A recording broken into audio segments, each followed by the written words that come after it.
Sungai Bagak. Now, Sungai Aceh memang ada problem sikit. Tapi saya mau beritahu begini, ya. Dan kita dengan PAS macam kita dengan DAP sangat baik. Jangan ada gaduh-gaduh.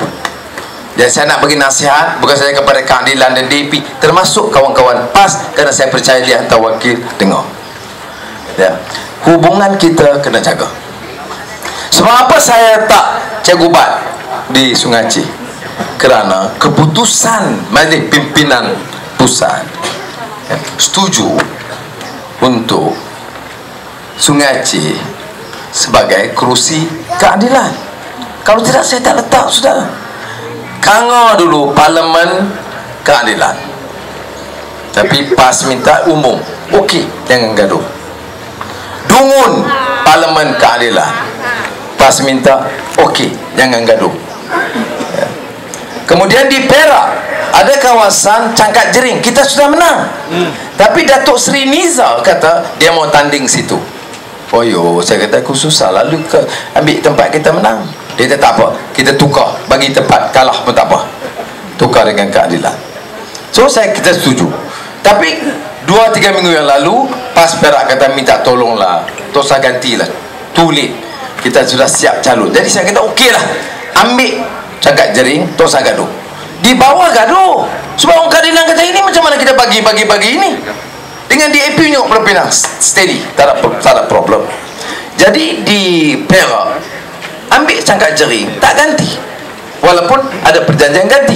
Tapi saya kata tak payah, tak payah gaduh, sudahlah. Yang penting keadilan menang, DAP menang, PAS menang, itu penting. Jadi saya pujuk kawan-kawan di Perak, malam tu saya pergi, tak apalah, kerja bagi orang kita menang. Yang penting UMNO BN kalah. Okey, jadi selesai. Jadi sebab itu di Sungai Aceh kita kontak. Saya nak beritahu, semalam pukul 12 malam saya panggil Cikgu Bat ke pejabat. Saya kata kalau betul-betul sampai gaduh, sampai PAS kata macam mana dia mesti lawan juga, kita kena fikir. Dan bagi saya keputusan, pagi esok saya bagi keputusan, okey kita tarik. Tapi sampai pagi tadi saya akan jalan dengan Datuk Saleman di Matampau, Saleman State, Saleman PAS Chief Penang. Dia kata alhamdulillah Datuk sudah selesai, PAS tak bertanding. Oh, saya kata okey. Kemudian daripada Setiausaha Agung PAS pun macam tu, dia kontak kita punya office, no problem.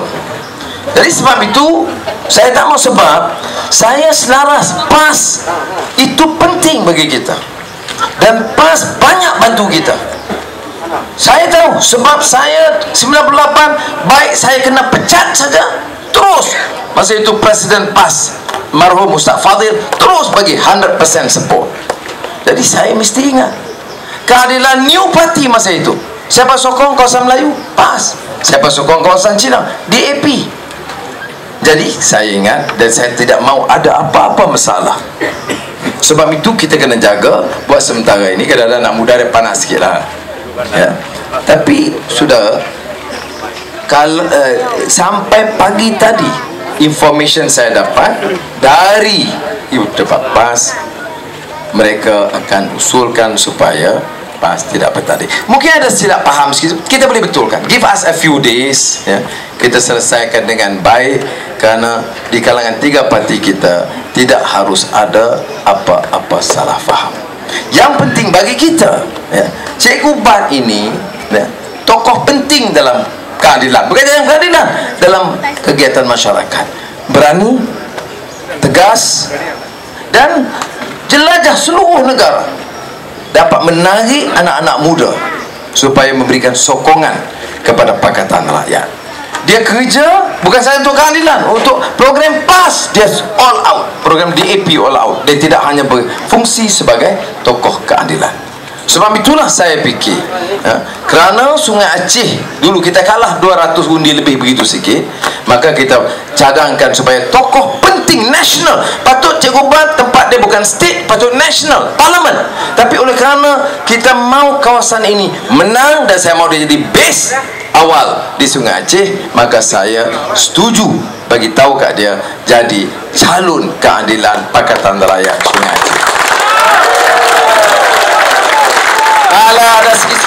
sabar, insya-Allah God willing kita boleh selesai. Sebab media main, oh seolah pecah. Apa pecah? Semua setuju. Ada satu dua biasalah ya. Kalau semua baik, semua tak ada ni, saya pun tak ada peranan. Bila ada gaduh-gaduh sikit, saya dah lah peranan, boleh tolong bagi selesai ya. Jadi saya ingat, minta maaf, saya tidak mau nanti kawan-kawan PAS terutama Sungai Aceh itu dibuat tempat salah faham. Biar kita selesai dengan baik. Sementara itu kita pastikan tidak ada apa-apa masalah, kerana lebih penting kerjasama. Kerjasama besar, terlalu baik. Join program, join manifesto, meeting, 3 hari sudah mesyuarat, hari-hari kita kontak. Jangan sebab 1-2 orang di bawah pecah belah di atas, faham tak? Kena ingat, kadang-kadang 1-2 tak boleh. Kadang-kadang dia di bawah, dia tak fikir the bigger agenda. What is our bigger agenda? Change. What is our bigger agenda? Ubah. Itu bigger agenda kita. Ubah apa? Ubah kezaliman, ubah rasuah, ubah supaya rakyat jadi tuan, bukan pemimpin UMNO jadi tuan. Ini agenda kita, dan saya harap